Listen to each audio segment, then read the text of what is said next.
você se forma na UEL, como você comentou, e você já pula para o mestrado? Não, eu fiz 2 especializações. Uma é trabalho social com famílias. Legal. E logo depois fiz docência para o ensino superior. E aí, quando eu estava fazendo docência no ensino superior, que foi aqui na FIU, na Unifil, né, agora, eu passei no mestrado em Franca. E a escolha do mestrado em Franca foi meio aleatória, assim. Eu estava buscando... É o Unesp, né? É o Unesp. A Unesp de Franca. Eu estava buscando uma universidade que não fosse tão longe. Daí tinha na UEL, tinha na Unesp, tinha na PUC, São Paulo. E aí eu falei, e como eu sei que eu não vou passar, porque a gente, né, já acha que não vai dar certo, vou passar, então eu vou tentar em Franca. Eu vou lá, faço a prova, volto, depois vou lá, faço a entrevista, se tudo correr bem, eu passar pelo menos a prova. E aí eu vejo como é, pra daí no outro ano me preparar mais. Mas quando eu decidi, eu já entrei no inglês e fiquei 1 ano estudando inglês, pra poder fazer a proficiência. E aí aconteceu que eu passei em 4º lugar e primeira colocada em bolsa. Então eu já fui com bolsa e já passei na primeira. Daí eu pedi demissão, eu tava na Unimed na época trabalhando como assistente social.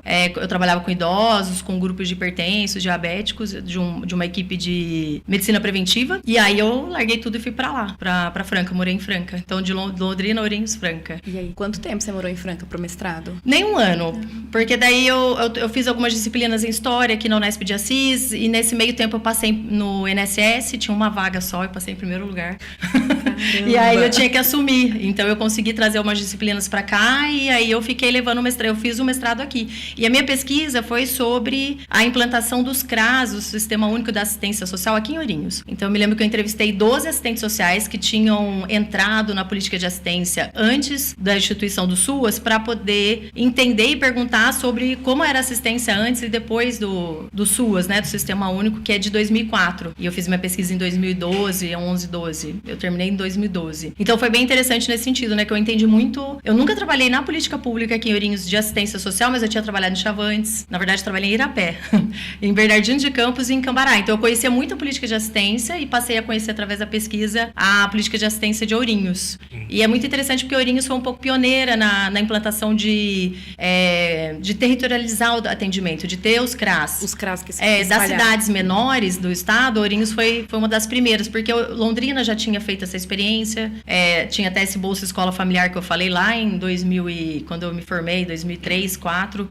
Campinas foi uma das pioneiras, aí tem mais algumas cidades do país, e Ourinhos também foi uma das primeiras a implantar, então isso foi muito importante, né? Ela acabou sendo uma cidade um pouco referência na época, entre 2000 que eu fiz a pesquisa entre 2008 até 2012. Que legal. E aí eu entrevistei só assistentes sociais, para entender o trabalho do assistente social nessa política pública. A Berta falou, quando eu tava fazendo a arte, que é eu que faço as artes do Turvo. Eu ri várias vezes o plural e singular. De assistente social. É muito bom, mas é assistente social. Mas eu acho que eu mandei uma mensagem pra você também, que o curso ia abrir no CM e você falou, tem que mudar o plural. Tá, obrigada. Eu corrijo mesmo, gente. Não, mas tá certo. Tá certo, tem que corrigir. Tá certo.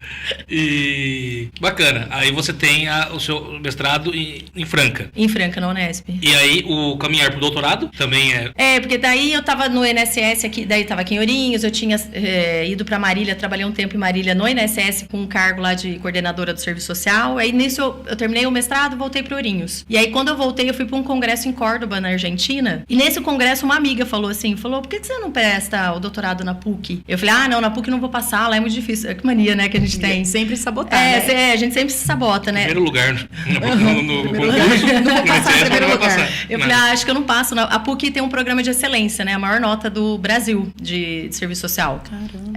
Tanto que eu tive 2 bolsas quando eu entrei lá, porque era uma bolsa que pagava mensalidade e outra pra eu viver em São Paulo. E aí eu falei, não vou fazer. E daí nessa viagem ela foi conversando comigo, você consegue, vai. Aí eu me inscrevi e eu passei em 4º lugar também. Assim como o mestrado, eu passei em 4º, tive bolsa, pedi licença sem remuneração do INSS e mudei pra São Paulo e fiquei lá. E lá eu recebi uma bolsa de 1 ano pra Europa. E aí eu escolhi Barcelona, porque o espanhol é um pouquinho mais fácil, né?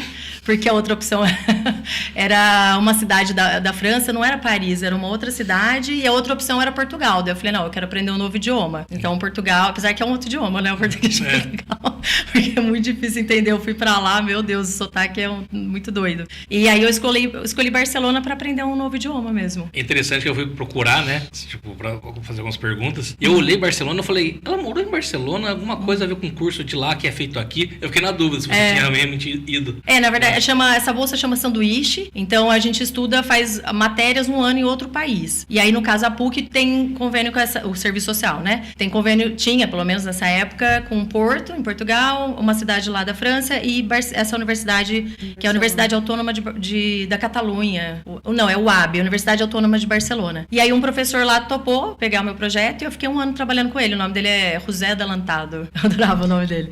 E aí, eu fiquei lá, publiquei artigos em espanhol, aprendi bem o idioma, consegui fazer publicações, e aí depois eu voltei e terminei o doutorado aqui. Por isso que é sanduíche, né? É um período no meio do doutorado que a gente faz em outro lugar. Que não necessariamente precisa ser fora do país. Você pode ir para outra universidade, em outro estado, em outro lugar, para ter uma outra experiência. E o legal é que, tipo, isso também você não perde tempo, né? Porque você junta com o curso. Exato. Não precisa ir, tipo, continua a pesquisa. Ano, né? Legal. É uma experiência única na vida. Quando eu fui defender minha tese, uma das coisas que eu falei para as 5 doutoras que estavam lá na minha banca, eu falei para elas, eu acho que é uma experiência que devia ser obrigatória. Então, eu não sei se eu quero viajar, não. Você vai ter que viajar. Você vai ter que morar fora um tempo. Do currículo. Aprender, aproveitar. Mas, assim, não tem bolsa para todo mundo, nem todo mundo tem condições de ir. Né? São as condições de cada um. Eu fiz essa escolha, deu certo, né? E consegui, ainda bem, com bolsa. Sobrevivi lá. Ganhei euros esse período. E aí, curtiu? Então o episódio inteiro tá aí embaixo. E aproveita, siga Cervejaria Ficus e Turvo Podcast nas redes sociais. Valeu!